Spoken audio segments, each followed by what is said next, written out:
inn For a Bruisin, alle sammen. Det fra filmen Teen Beach, som en amerikansk musikal komedie fra 2013, produsert av og for Disney Channel. Det handler om Brady og Mackenzie, som to surfere i et forhold, som går uenkallelig mot slutten. De blir plutselig dratt inn i en tidsreisebølge, hvor de blir dratt tilbake til 60-tallsmusikal, som tar sted på stranden, der alle karakterene tror de virkelige. Den absolutt siste sangen dere får høre fra oss i dag See You Again. Den sunget av Wiz Khalifa og fra filmen Fast and Furious 2, og den kom ut i 2015. Filmen var en hyllest til Paul Walker, som omkom i en bilulykke i 2013.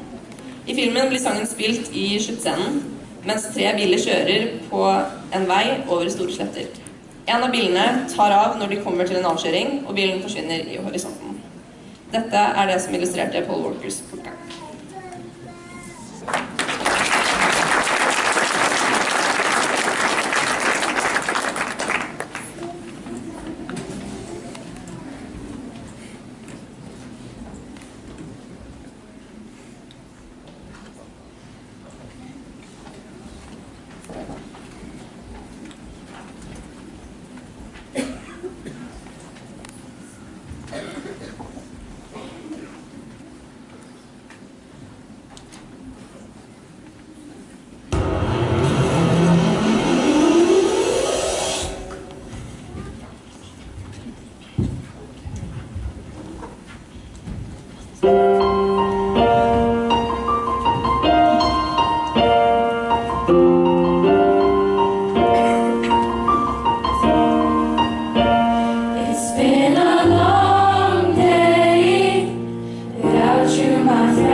You, my friend, and I'll tell you all.